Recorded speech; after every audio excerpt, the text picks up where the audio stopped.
Livro de Gênesis, capítulo de número 3 e no versículo de número 15. Difícil de achar Gênesis, né? Gênesis 3, capítulo 15. Está escrito assim: porém, inimizade entre você e a mulher, entre a sua descendência e a descendência dela. Este lhe ferirá a cabeça, e você ferirá o calcanhar. Feche os teus olhos, põe a sua mão sobre o seu coração. Pai, nessa manhã, nós confirmamos, Deus, a Tua palavra. Nós confirmamos a Tua palavra na qual diz que aquilo que é ligado na terra é ligado nos céus. Nós ligamos as nossas vidas nessa manhã aqui em Severínia. E nós ligamos aos céus a Tua presença em nós. Eu profetizo nessa manhã, Deus, ou a presença do Senhor esteja nesse local e literalmente o céu desça, ou que a Tua igreja suba até os céus para ser incendiado pela Tua presença. Que no momento que aqui estivermos, o Senhor possa falar aos nossos corações, que o Senhor possa incendiar as nossas vidas com a Tua palavra, que é poderosa, que é viva e eficaz. A Tua palavra, ela não morreu. Os séculos podem passar, as pessoas mudam, as gerações são diferentes, gerações morrem, gerações se levantam, profetas caem, mas a Tua palavra, ela é inabalável. O Senhor, Pai, não existe nenhum homem nesse planeta, não existe nenhum poeta que escreveu e simbolizou a palavra amor como o Senhor. E nenhum escrito, e nenhuma poesia de um grande escritor, a palavra amor, Pai, ela é tão sublime quando nós olhamos para a Tua vida.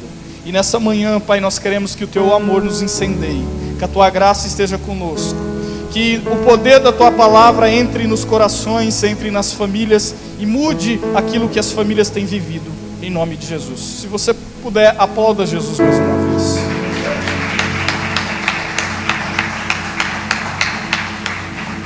Amém? Irmãos, eu não vou demorar, porque eu sei que você quer ir para casa, dormir. Eu vou ser rápido e sucinto. Eu queria falar sobre Jesus nessa manhã. E falar de Jesus é extremamente difícil. De um tempo para cá, eu leio a Bíblia todos os dias. E eu incentivo você a ler a Bíblia todos os dias.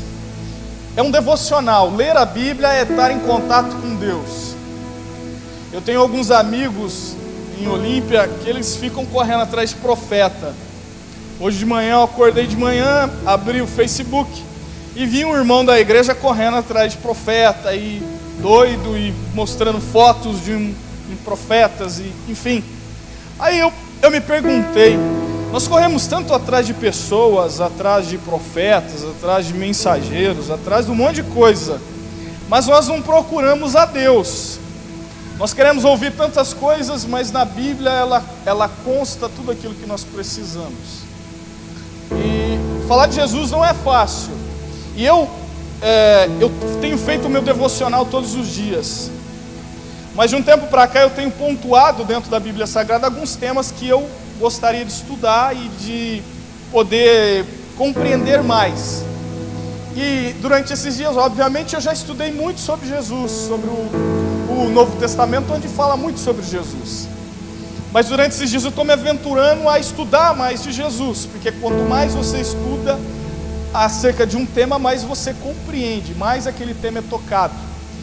E confesso que estudar sobre Jesus tem feito eu me converter, ou me reconverter. Porque na realidade a nossa caminhada cristã, ela tem que ser uma caminhada de conversão todos os dias. Cada um de nós que estamos aqui nessa manhã, nós não somos semideuses.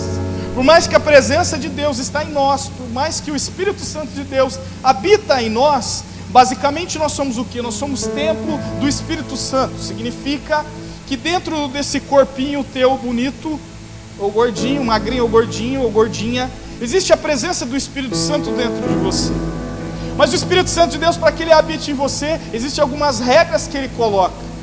O Espírito Santo, para que ele habite dentro de você, o seu corpo tem que ser perfeito. Imagine que você é um templo perfeito. E você, para ser um templo perfeito, você tem que ser um templo sem rachadura. Para ele ser um templo perfeito, ele precisa estar limpo, perfeito, brilhando. Para que você seja um templo perfeito, as pessoas têm que entrar dentro desse templo e elas possam sentir que aquele templo é algo agradável.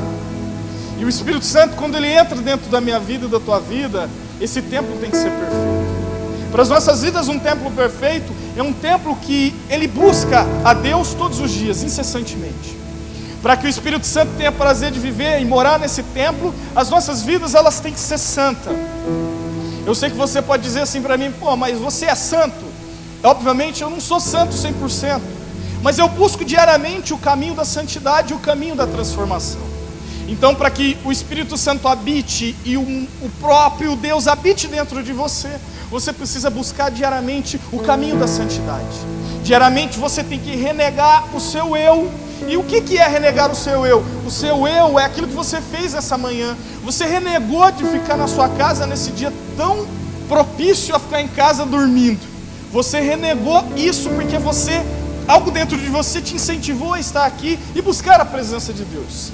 E buscar a presença de Deus e entender sobre Deus não é algo fácil. E durante esses dias eu aprendi que Jesus é o ser mais maravilhoso que já existiu. Não existe nenhum homem tão inteligente como Jesus. Eu não sei, pergunta para a pessoa que está do seu lado se ela é uma pessoa gentil. Fala, você é uma pessoa gentil? Talvez os casais já sabem, né? Se a sua esposa é gentil ou se ela não é gentil. Ou se o cara é gentil ou não é gentil. Eu particularmente não sou muito gentil não.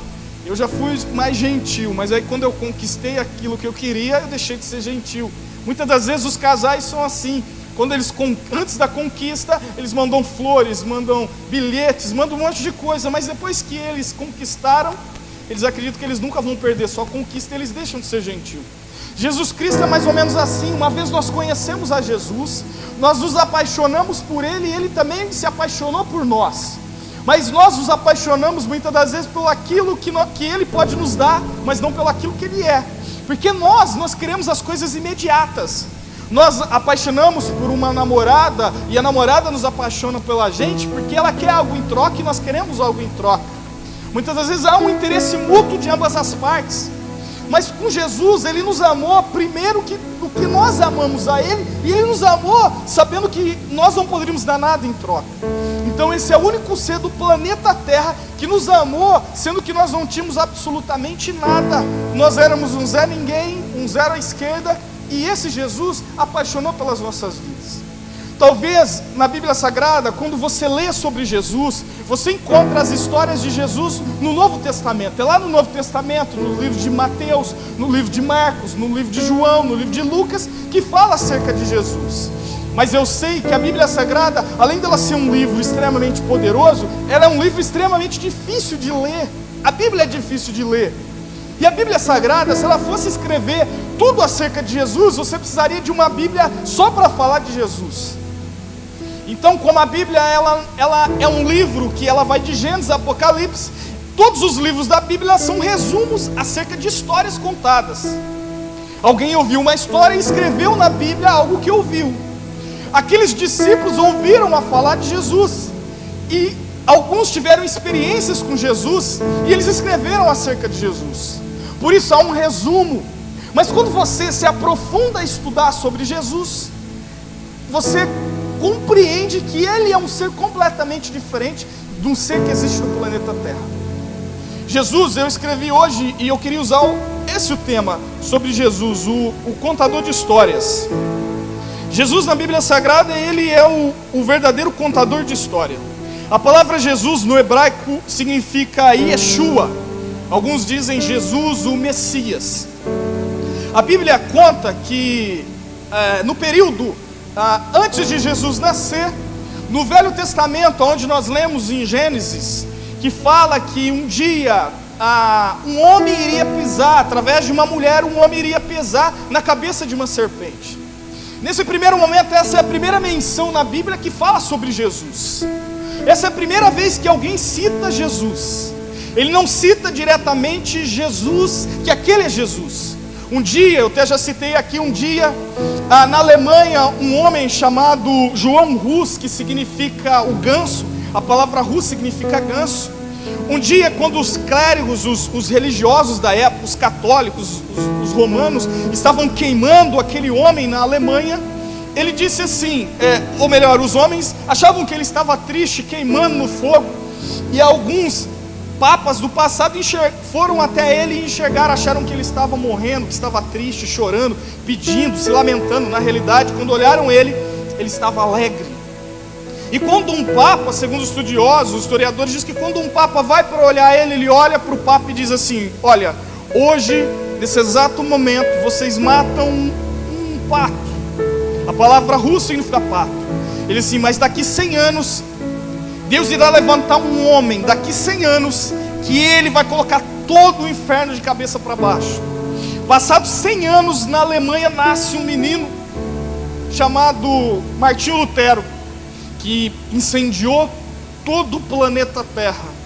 A mesma profecia no livro de Gênesis, quando Adão e Eva estavam pecando, quando aparentemente Satanás tinha ganho, ele tinha vencido a batalha, libera-se uma profecia dos céus que diz assim: chegará um dia, através de uma mulher, que um ser pisará na cabeça da serpente.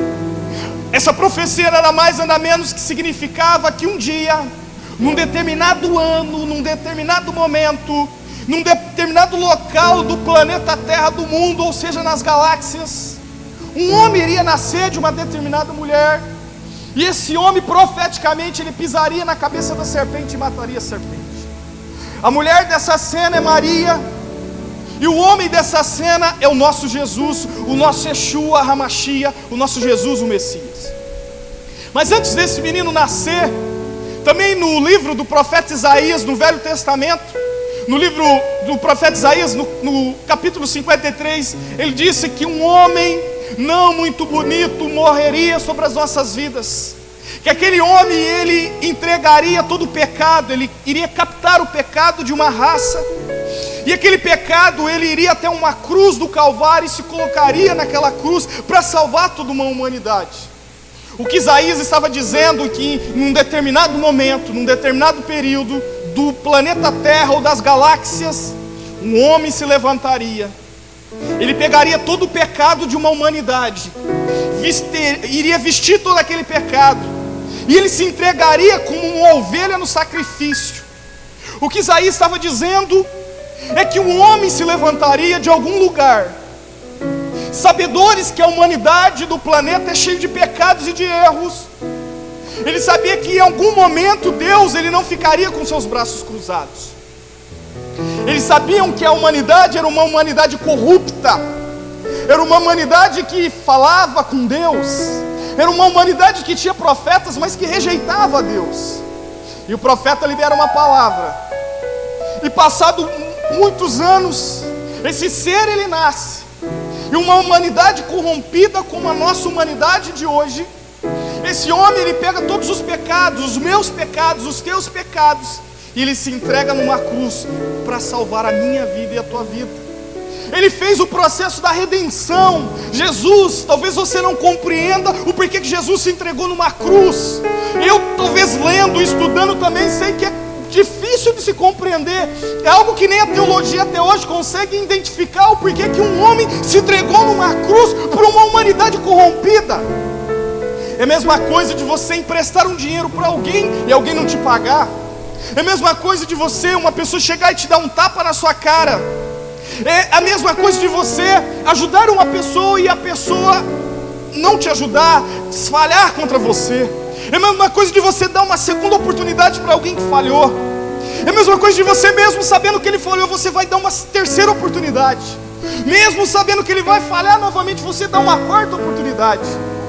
O fato de Jesus se entregar numa cruz, ele pegou o pecado que estava contido em você. Ele pegou o pecado que estava contido com os teus pais lá atrás. Ele pegou todo o pecado de Israel, colocou, se vestiu aquele pecado nele e se entregou numa cruz e morreu pela tua vida. Mas antes que esse menino nascesse, a Bíblia Sagrada diz que o império naquela época era um processo de catástrofe. As pessoas não queriam mais a Deus. As crianças, quando nasciam de 2 anos, segundo os historiadores, eles não queriam que mais crianças nascessem. As crianças de 2 anos, nos 4 evangelhos, diz que quando elas completavam 2 anos, eles matavam essas crianças. A Bíblia diz que existia um homem chamado César Augusto, que era o imperador de Roma. Esse imperador, ele fez de tudo para destruir quem servia a Deus, quem não servia. Ele matou a sua própria esposa, matou seus próprios filhos. As pessoas não conheciam mais a Deus, as pessoas não tinham mais contato com Deus. As pessoas ouviam falar de Deus, elas tinham contato com os profetas, mas elas rejeitavam os profetas. Era uma humanidade que não tinha mais comunhão com Deus, com o seu Criador. E Deus dos altos céus, Jesus já existia no céu. Por isso que em Gênesis diz: façamos o homem a nossa imagem, a nossa semelhança. Quando Deus disse façamos, Ele estava dizendo: eu como Deus faço o homem como minha imagem. Eu como Deus faço. Eu como Espírito Santo faço. Eu como Jesus faço. Mas a Bíblia Sagrada diz que Deus não contente como o homem via. E naquela época, segundo a Bíblia Sagrada, todas as vezes que o homem se afastava de Deus, Deus ele mandava trovões. Quando os homens se afastavam de Deus, Deus matava os homens. Quando as pessoas se afastavam de Deus, Deus calava a boca profética, e as pessoas ficavam períodos de anos, 450 anos, sem ouvir a voz de Deus. E Deus, sabendo que nada poderia fazer, e os homens afastados, talvez no céu Deus projetou, destruiu a humanidade novamente, como lá Ele fez com Noé, porque Ele enxergou uma população, uma nação corrupta, e Ele destruiu a terra. Talvez Deus, os altos céus, olhando uma raça cheia de pecado e de erros, Ele projetou destruir a nação. Mas o meu Jesus e o teu Jesus, ele se entrega e diz para Deus: Deus, a humanidade não conhece a gente, a humanidade tem medo de Deus, a humanidade, todas as vezes que eles se afastaram de nós, o que o Senhor fez? O Senhor matou as pessoas.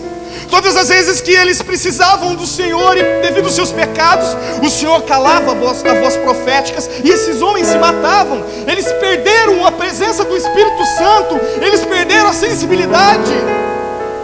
Nós não podemos matar essa raça novamente. E Deus, junto com Jesus, eles tiveram um projeto de que Jesus nascesse e habitasse como um homem. Fala para a pessoa que está do seu lado: o teu Jesus, ele tem 2 características. Ele é 100% homem e ele é 100% Deus. Quando Jesus se projetou com Deus para vir na terra, a Bíblia Sagrada diz que um anjo visita uma mulher. Nós citamos o nome desse anjo hoje.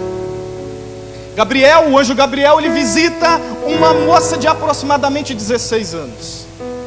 A Bíblia Sagrada diz que aquela mulher, aquela menina, ela era pura. Talvez, segundo os estudiosos, Maria, que eu estou dizendo, ela tinha 16 anos e José, o seu marido, tinha cerca de 30 anos.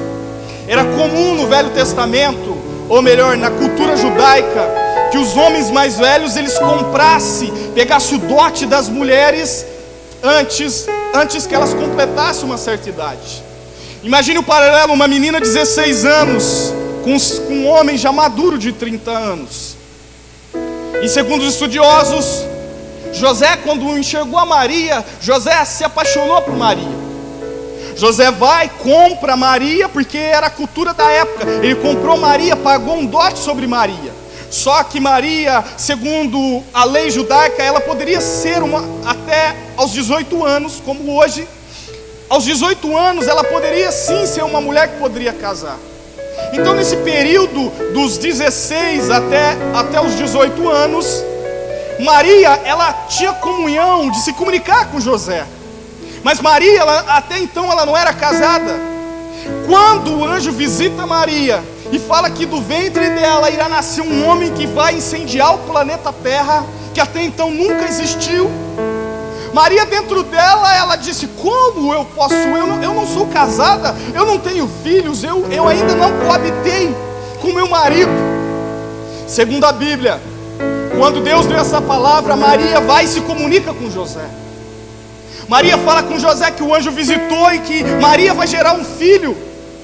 E José, ele diz, mas como você vai ficar grávida se nós nem casamos? Segundo a lei judaica dizia que se a mulher antes do casamento ela aparecesse grávida, significava que ou ela teve uma relação com aquele homem que é pretendido a ser o seu esposo, ou ela teve uma relação com outro homem que não é o seu esposo. José, sabedor que Maria estava grávida, que poderia estar grávida, o que José poderia fazer? José poderia bater na casa do pai de Maria, pegar o dote de volta. A lei judaica dizia que Maria ela iria até um paredão, e naquele paredão muitos homens levantariam, pegariam as suas pedras e jogariam as pedras em Maria até que ela morresse. Mas o Espírito Santo tocou no coração de José, e José esconde a Maria até o nascimento de Jesus. Quando Jesus estava para nascer, o nosso Jesus, o meu Jesus e o teu Jesus, ele nasceu na Galileia no primeiro século. Mas quando você lê na Bíblia Sagrada, as pessoas muitas das vezes citam Jesus como o Galileu, citam o homem de Nazaré, o Nazireu. Mas Jesus não nasceu em Nazaré. Jesus, ele nasceu na Galileia. Mas Maria e José, quando souberam que estava grávida, eles fugiram, porque César Augusto inclusive queria fazer um censo, e eles fugiram de Nazaré. Um homem um dia disse assim: poderia sair algo bom de Nazaré? Quando esse homem disse isso, Nazaré no passado era uma cidadezinha, era um vilarejo de 20 casas. O homem que mudou o planeta Terra, o homem mais importante do planeta Terra, o homem que pode fazer milagres, o homem que no estralar de dedo pode mudar a tua história, o homem que no estralar de dedo pode te tirar de um chão de fábrica para te colocar como presidente de uma multinacional. Você não crê? Você crê, diz amém. Um homem que pode te fazer de um empregado a ser o patrão. Um homem que pode fazer de você um pagador de aluguel para ter uma casa própria. Um homem que pode tirar você de um carro velho, cair nos pedaços e te dar um carro importado.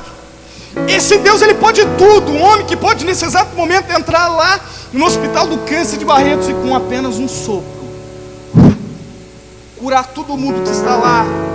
Um homem que para ele um ano é como 1000 anos, e 1000 anos, ou melhor, um dia é como 1000 anos, e 1000 anos como um dia. Um homem que num estralar de dedos ele muda toda a história do planeta. Um homem que apenas numa palavra ele destrói geração e levanta geração. Um homem que pode mudar o Brasil por completo. Um homem que pode incendiar a tua vida por completo. Um homem que pode fazer dessa igreja em Severínia um instrumento de avivamento. Esse homem, os seus pais nasceram numa cidade que tinha 20 casas. 20 casinhas. Os homens do passado esperavam um rei judeu que morava em palácios, que os seus pais eram doutores, que os seus pais eram reis. Mas os pais do nosso Jesus morreram em Nazaré, numa cidadezinha simples de 20 casas. Um dia no céu, quando Deus escolheu que Jesus iria nascer do ventre de uma mulher, eu fico imaginando Deus dos altos céus, onde as aeronaves não podem voar, onde os principados e potestades não podem tocar, num céu onde os nossos olhos não enxergam, onde moram os anjos. Eu fico imaginando Deus olhando lá do céu, lá de cima, enxergando o povo e com seu dedo indicador indicando para o anjo Gabriel aonde ele iria visitar. O nosso Deus não é como o seu primo, o nosso Deus não é como a sua mãe, o meu Deus não é como o seu pai. Talvez o seu pai, ele olha você e diz assim que você não será nada.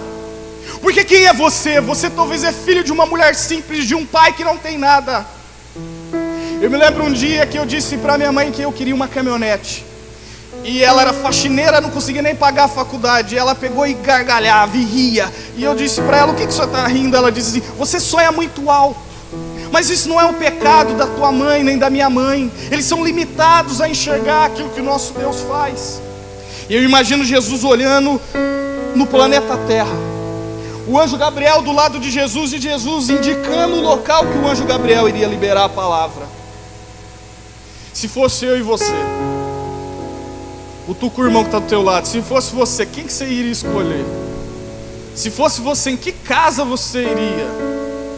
Se fosse você, você imaginaria que faria o quê? Quem que você ia escolher para ser o homem mais importante do planeta Terra? Imagine que você precisa montar um coral.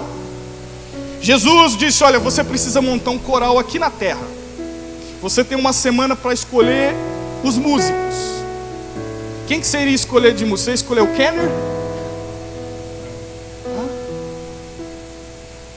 Quem que você ia escolher? Você escolheu o Glaucio? Amém? Ai, Glaucio, está com moral. Quem que você ia escolher? Jesus te deu a incumbência de escolher um grupo musical que vai lá para o céu fazer uma viagem turística. O museu, vai escolher um museu na bateria. Quem que você vai escolher? Eu não estou desqualificando nenhum deles. Possivelmente você não escolheria nenhum de nós. Precisava de alguém para iniciar o culto, você iria me escolher? Possivelmente você não iria me escolher. Você iria escolher o Guga? Possivelmente você não iria escolher. Deus, Ele te deu autoridade, te deu estrutura para viajar o planeta Terra inteirinho para você procurar alguém. Mas você precisa procurar alguém que vai cantar no céu. Talvez eu pensaria assim: Jesus escolheu para fazer essa viagem, tem que escolher gente boa, gente top. Jesus diz: você pode escolher qualquer um. Jesus dá um celular celestial para mim e diz assim: aqui tem o número do telefone de todos os cantores do planeta Terra. Em qualquer lugar que você ligar na tua língua, eles vão te entender. Eu pegaria o meu celular celestial e pensaria assim: olha, eu acho que eu vou ligar primeiro para Ana Paula Valadão. Eu ligava para Ana Paula Valadão e dizia para ela: olha, Jesus me deu a incumbência de escolher um coral que vai fazer uma excursão nos céus. Radiante, ela ia dizer: eu topo agora, quando é? Aí ela falava para mim: se você quiser, o André Valadão está aqui do meu lado, eu falo já para ele, chama ele também. E aí você vai escolhendo, Davi Sasser, quem que é os top aí, Kenner, de louvor aí? Quem? Gabriela Rocha, Anderson Freire, Marquinhos, qual Marquinhos? E assim por diante. Nós escolheríamos os top dos top. Ou você escolheria diferente? Você não ia pegar o teu cantor favorito e ligar para ele e dizer assim: vem que tem uma excursão fera aí. O meu Jesus e o teu Jesus, ele fez diferente. Ele olhou todo o planeta Terra. Eu esqueci do Hillsong lá dos Estados Unidos, poderia colocar eles também como back vocal. Preto no branco, branco no preto, pode colocar todo mundo. Mas o meu Jesus, ele olha dos altos céus. O meu Deus, melhor dizendo, olha dos altos céus.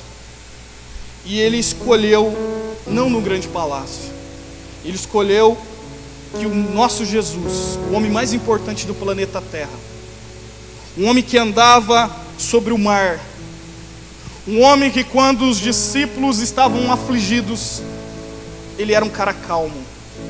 Falta-me tempo agora para falar de Jesus, para falar sobre todas as características dele. Mas Jesus, ele era um homem que a psicologia dele, segundo alguns estudiosos, era completamente diferente de todas as coisas. Jesus, ele pregava em parábolas. A parábola é uma história que tem extensão da vida prática para a teoria. Jesus, ele pegava uma história de alguém e ele pregava sobre aquela história de alguém. E quando as pessoas olhavam, todas as pessoas estavam chorando, porque ele sensibilizava as pessoas. Jesus, ele foi o primeiro homem que ele abria as janelas da inteligência e gerenciava seus pensamentos como ninguém fez na história. Jesus, ele tinha capacidade de superar todos os medos. Jesus, ele conseguia ao mesmo tempo que nos momentos de grandes aflições, ele fazia que a sua mente, os seus pensamentos, comandasse todo o seu corpo. Quando Jesus estava para ser crucificado, as pessoas foram até Jesus, os discípulos foram até Jesus, acreditando que ele diria assim: não, eu não vou morrer. Esses dias o pastor Paulo postou no Facebook um vídeo de um menino, uma cena, não sei se é de um filme, chegou a ver? De um menino que ele estava para ser morto. Ele estava para ser morto. E ele estava amarrado, um menino, uma criança. E eles queriam que ele negasse a Jesus. Aí vem o seu tio, quando ele estava para ser morto, o seu tio vem, era um homem de grande poder, vem, abraça o menino, levanta ele está todo machucado, porque até então as pessoas insistem para que ele negue a Jesus, ele não negava a Jesus. E aquele tio vem, abraça ele, leva ele num cantinho, limpa a face dele, mais ou menos um menino de 12, 13 anos. Você entra no Facebook do pastor, tem isso. E aí lá o menino, o tio abraça ele e diz assim: estou te levando para casa. Ele disse: mas como eu vou para casa? É simples. É só você falar para todos esses aqui que você nega o teu Jesus. E ele dizia assim, chorando: eu não posso, tio. E o tio dizia para ele: você pode sim, nós vamos para casa, a casa está te esperando. Eu tenho um quarto limpo te esperando, eu tenho os teus brinquedos lá, todos eles separados para você. E ele dizia: tio, eu não vou voltar para casa. No final do filme, mostra esse menino deitado num local, como se fossem nazistas. Um homem pega um punhal e aquele menino deitado numa madeira, numa mesa. Aquele homem pega um punhal, diz: você vai negar Jesus? Diz: não, eu não nego a Jesus. E aquele homem diz assim: então eu quero ver se você nega Jesus. Aquele homem pega aquele punhal, pega na sola do pé, enfia aquele punhal na sola do pé. Aquele menino começa a tremer todo o seu corpo. E ele está amarrado com cordas, e ele segura as cordas, e você vê que o corpo dele todo treme. E o homem dizia: você vai negar Jesus? E aquela faca vai entrando no pé daquele menino, e o sangue vai escorrendo sobre todo o seu corpo. Você vai negar Jesus? E ele disse: eu não nego a Jesus. E o filme termina com aquele menino morto. Porém, um menino de 12, 13 anos, ele não negou a Jesus. O nosso Jesus, quando ele estava nos momentos mais difíceis, as pessoas acreditavam que quando ele fosse na cruz, ele iria negar ao seu Deus. É simples. Os judeus em Roma, quando um homem ele fosse crucificado, e se Jesus naquele momento da sua crucificação ele dissesse assim: olha, eu nego o meu Deus, eu nego o meu Deus, eu não sirvo esse Deus, eu não acredito mais nesse Deus, talvez os homens diriam: abaixe essa cruz, tire esse homem, porque ele negou o Deus dele. Mas no momento mais difícil, o nosso Jesus disse: eu não nego a Deus. Eu quero te dizer nessa manhã, que da mesma forma que Deus dos altos céus um dia olhou para o planeta Terra e enxergou numa cidadezinha de Nazaré, a cidade mais simples de Jerusalém, ele olhou num vilarejo, numa vilinha pequena, uma vila que tinha 20 casas apenas. Ele olhou dos altos céus e disse: é nessa casa que eu vou fazer uma revolução no planeta Terra. Nessa casa vai nascer o homem que vai incendiar o planeta Terra. Nessa casa vai nascer o homem mais importante do mundo. Eu quero te dizer nessa manhã, talvez você nasceu em Severínia e pensa que vai morrer em Severínia. Talvez você sonhou com algo que você queria, mas algo não aconteceu. Talvez você sonhou com um casamento perfeito e hoje o seu casamento não é perfeito. Quantos casais não se separam porque acreditavam num casamento perfeito? Mas se o meu Jesus entrar no seu casamento, o seu casamento será sempre perfeito. O problema está em nós e não na pessoa que Deus nos deu. E se a pessoa que você conquistou não é perfeita como você quer, Deus ele pode fazer uma transformação no seu casamento. Talvez você não acredite no poder que está em você. Se você conhecer a Jesus de verdade, da mesma forma que dos altos céus um dia ele olhou para uma menina de 16 anos que não era nem casada e disse: nessa casa irá nascer o homem mais importante do planeta. Ele pode fazer tudo isso na tua vida. Se você acreditar, se você tiver um coração puro como Maria teve, se você tiver um coração puro como José teve, o teu Jesus irá fazer milagres extraordinários na tua vida. Nós cantamos que o amor de Jesus, como que é o amor de Jesus? Nos faz tão lindo. Eu começo a me perguntar se o amor de Jesus nos faz tão lindo, nos faz tão perfeito. Não precisa responder, mas será que o amor de Jesus está dentro de você? Será que o amor de Cristo está dentro de mim e de você? Será que o amor de Cristo ele só é ocupado nos cultos aos domingos, aos sábados, às terças, às sextas? Fique de pé comigo, por favor.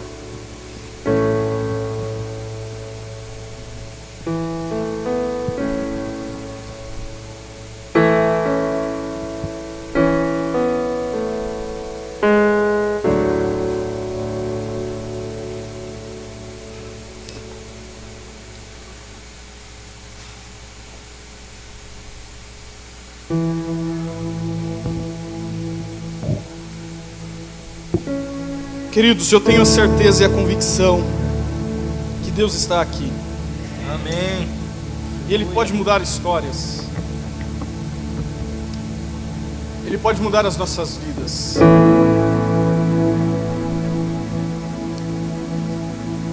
Eu prego literalmente aquilo que eu vivo, aquilo que eu acredito e aquilo que um dia eu aprendi na Bíblia.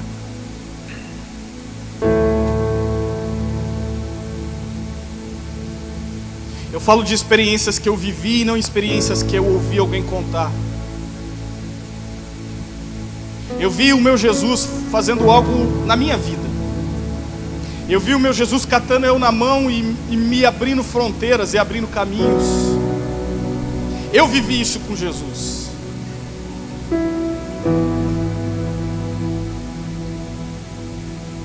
Quando eu fui para a igreja eu não tinha nem Bíblia.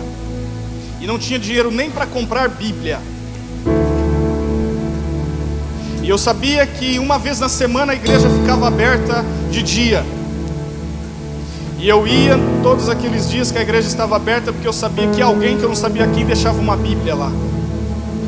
E eu ficava o dia inteiro lendo a Bíblia, o dia inteiro lendo a Bíblia, o dia inteiro lendo a Bíblia.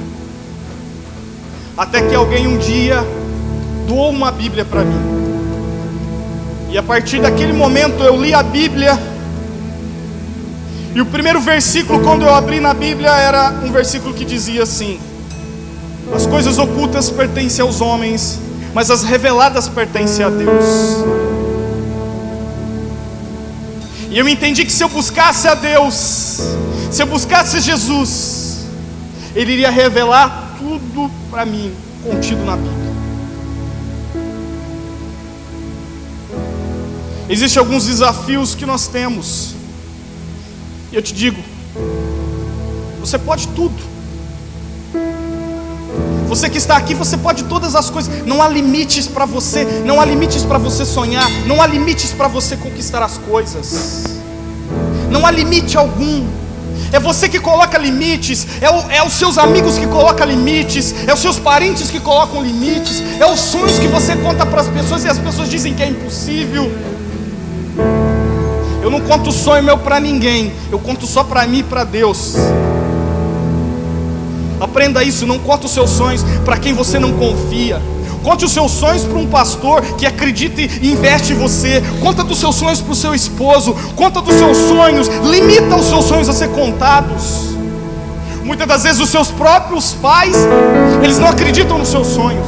Os seus próprios pais te amaldiçoam nos seus sonhos. porque os seus pais, eles não têm a mesma sensibilidade que você tem com Deus. Se você acreditar em Deus, nesse Jesus que transformou os discípulos que eram pescadores, busque a psicologia de cada um dos discípulos de Jesus. Cada homem, cada um de uma forma diferente, homens sem cultura, e Deus transformou aqueles homens. Um que até no primeiro momento amava Jesus, se entregava a Jesus, mas na primeira oportunidade ele vendeu a Jesus por 30 moedas de prata. E numa ceia onde estavam reunidos, antes de sair, ele dá um beijo na face de Jesus. E Jesus o amava. Jesus investiu um alto preço na tua vida. Jesus, ele investiu um alto preço no sonho que você tem dentro de si, dentro do teu coração. Você tem que viver, a igreja cristã tem que viver um momento de intimidade, de comunhão com Deus. Eu te pergunto nessa manhã, quantas vezes você fala com Deus? Quantas vezes você busca Deus? Quantas vezes você está em espírito com Deus? Quantas vezes no dia a dia você está em comunhão com Deus? Será que quando você pega o seu carro, você convida a Deus para estar dentro do teu carro contigo, sentado ao teu lado? Será que quando você está na tua casa assistindo televisão, você fala: Jesus, senta do meu lado? Quando você gera uma intimidade, uma comunhão com Deus, os céus são abertos para você, e tudo você pode nele.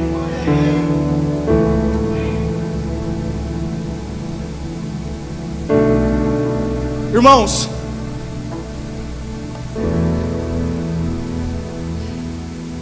eu tenho uma tia que sempre dizia assim, até ontem eu estava falando com um amigo.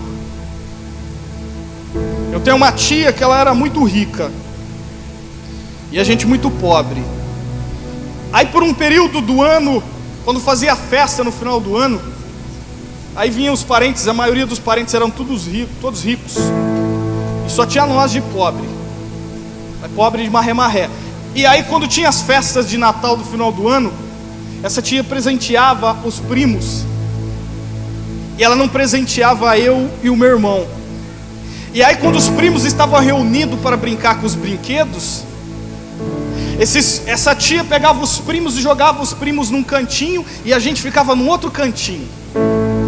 E aí nós crescemos, mas sem rancor com a tia. E aí a tia dizia assim: esses dois meninos aqui vão ser drogados, esses dois meninos aqui um dia vão ser presos. Sendo que a gente era só criança e não fazia nada. O tempo passou, porque a vida cristã, para aquele que serve a Deus, ela é como um carrossel. Um dia você está embaixo, outro dia você está em cima. Um dia você está embaixo, outro dia você está em cima. Mas se você ficar em Deus, obviamente o carrossel ele vai girar e vai ter momentos difíceis, mas logo você vai voltar a estar em cima, no ápice da presença de Deus. E nessa manhã o Senhor ele quer te chamar para que você saia da atmosfera de baixo, da limitação dos sonhos, e venha subir como um carrossel, porque o teu Deus ele está lá em cima te esperando para te presentear com coisas fantásticas. Os anos se passaram, essa tia que achava que a gente era drogado, nós não nos tornamos drogados. Os seus filhos também não se tornaram drogados, mas hoje eles não têm absolutamente nada. Quando eu me converti e eu me apaixonei por Jesus, logo eu comecei a me comunicar com Jesus. E eu começava a pedir algo para Jesus. Eu queria trabalhar porque a minha mãe era faxineira, eu não tinha roupa. E aí tinha um irmão da igreja que me arrumou um emprego numa peixaria. Eu trabalhava, mas o que eu ganhava não pagava nem a faculdade. Eu ia fedendo peixe na faculdade com vergonha daquilo tudo. Mas o meu Deus me enxergava e dizia: calma, calma, eu só estou te tratando. Vai chegar um momento que eu vou abrir os céus maiores para você. Os céus maiores foram abrindo, Deus foi abrindo as portas e foi me abençoando, me formando, e Deus me dando condição aonde não tinha, e prosperando a minha vida onde não existia. E chegou um momento, há 2 anos atrás, que há 3 anos atrás, eu fui promovido numa empresa onde eu trabalhava. E antes de eu ser promovido, eu falei com Deus algo que eu queria dele. Eu falei: o Senhor me usa 100% no ministério, eu largo o meu emprego, ou o Senhor irá me perder e eu vou me investir tudo no trabalho. Eu vou investir tudo, eu vou fazer inglês, eu vou fazer pós-graduação, eu vou fazer MBA, eu vou investir tudo no trabalho, eu vou ser rico, eu vou prosperar, eu vou morar em condomínio, eu vou ter carro bom. Ou o Senhor investe em mim nesse exato momento, ou eu vou, o Senhor vai me perder. E Deus não fez aquilo que eu queria. Eu me afastei de Deus há 3 anos atrás da presença dEle. E quando eu me voltei, eu fui promovido ao trabalho, voltei a Jesus. E um dia Ele disse assim para mim: você não entendeu a forma que eu trabalho. O teu tempo não é o meu tempo, o teu dia não é o meu dia. E aí Deus disse assim para mim: você quer prosperar, você quer ser abençoado, você quer flutuar, você quer um emprego diferente, você quer ser um presidente, o que você quer? E eu disse para Jesus: eu quero a tua presença. Eu não moro num condomínio, eu não tenho um carro importado. E talvez a minha vida profissional hoje, ela está estagnada na empresa que eu trabalho, porque eu poderia galgar posições maiores. Mas eu estou lá porque eu sei que se eu galgar posições maiores, eu terei condições, eu prosperarei, eu terei uma casa muito abençoada. Porém, eu não buscarei o meu Jesus da mesma forma. Eu optei em não ser rico o bastante para servir a Jesus. Significa isso, que Jesus nessa manhã, talvez Ele vai te dar escolhas. Talvez você quer prosperar, talvez você quer ser muito grande. O meu Jesus, Ele pode fazer tudo isso para a tua vida. Porém, talvez aquilo e a forma que você quer, e no momento que você quer, pode fazer que você se perca da presença dEle. É melhor você andar com uma roupa do torra-torra, com uma Brasília cair nos pedaços, e ser cheio da presença de Deus, do que você andar com um carro importado, ter uma lancha, ter casa na praia e ser frio espiritualmente, e quando Jesus voltar você ficar. Eu te digo nessa manhã, Jesus, o nosso Deus, da mesma forma que Ele enxergou Maria, José, pessoa simples, Ele está enxergando a tua vida. E talvez as bênçãos que Ele vai estar dando para você tenham um momento. Calma, espere em Deus. Talvez esteja difícil, talvez você tenha pensado em desistir da igreja, talvez alguém falou algo para você que você quer desistir, talvez o pastor falou algo que te magoou. Não desista, não desista, não desista. Talvez você está aqui, queria estar aqui, o teu momento vai chegar. Calma. Talvez você queria uma casa própria. Calma, vai chegar. Busque a Deus, vai chegar. Talvez você queria ter dons de maravilhas, dom de cura, milagres, profecia. Vai chegar, calma. Feche os teus olhos.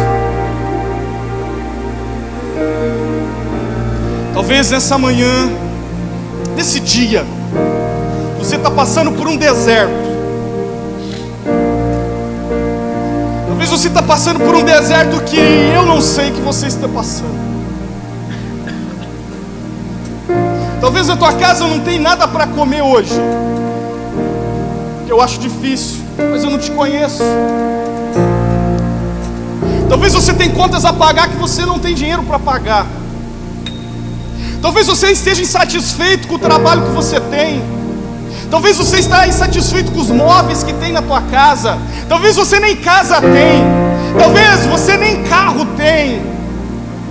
Você está insatisfeito com sua família. Você talvez esteja insatisfeito com o teu Deus, com o teu pastor, comigo, com qualquer um que seja, com o teu discipulador, com o teu discípulo. Talvez você esteja insatisfeito com o teu marido. Você está insatisfeito com sua esposa. Talvez você quer desistir. O Senhor nessa manhã te diz: calma, calma, não desista. Não é o fim, não é o fim. Fale com Jesus. Ele é o homem mais gentil que existiu. Fale com Ele, é você e Ele. Dentro de você existe um Deus. Cada ser humano dentro dele existe um Deus. Você é imagem e semelhança dele. Quando você criou, quando você foi criado, Ele soprou o fôlego de vida nas narinas. Você, dentro de você, existe um Deus.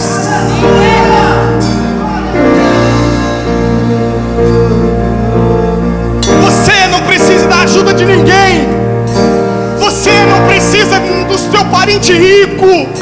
Você não precisa do teu patrão para te promover. Você não precisa da economia do Brasil fluir para você ter uma porta de emprego. Você não precisa do banco liberar para você financiar a tua casa. Você não precisa, não necessita do banco para financiar um carro. Dentro de mim e de você existe um Deus.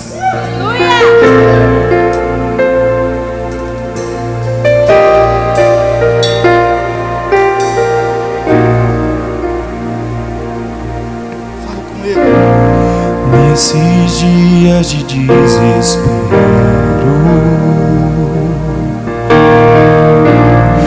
incerteza e medo. Irmãos, eu queria fazer um desafio para vocês. A presença de Deus está aqui nesse lugar e nesse altar. Aleluia. Eu creio profeticamente que há anjos aqui com espada nas mãos para destruir todo o demônio que tem vindo contra a tua vida. Eu creio que tem anjos aqui com bênção nas mãos, com bandejas na mão. Eu sinto de Deus que existem anjos aqui nessa manhã com uma bandeja entregando para você. Os céus estão aqui. A presença de Deus está aqui nessa manhã. Eu queria te desafiar, enquanto nós louvamos ao Senhor, e a Shekinah de Deus, enquanto nós estivermos louvando, a Shekinah de Deus vai descer nesse lugar. Eu queria que você saísse do seu lugar e se entregasse a Jesus. Que você falasse com Ele, Ele está aqui. Ele está aqui. É você e o teu Deus. Ele está com uma bandeja estendida.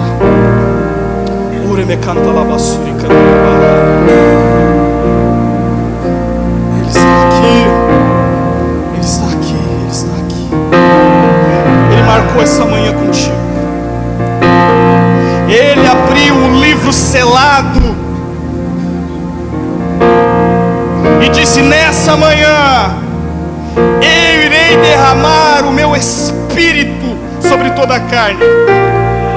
Eu liberarei os meus anjos para que todo principado e potestades e dominadores do mal que tentam impedir da tua bênção chegar, eles estão destruídos em nome de Jesus. O Senhor libera nessa manhã os seus anjos para que eles manifestem a presença dEle aqui pela tua vida, pela tua causa, pelo teu sonho, porque Ele te ama.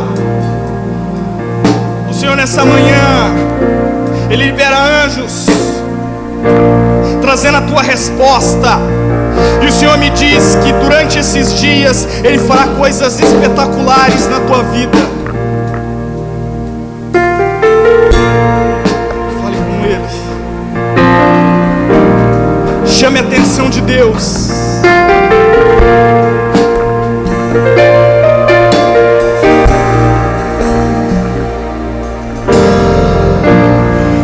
Nesses dias de desespero,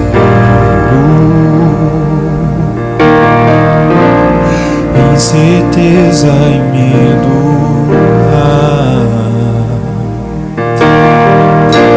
em uma salvação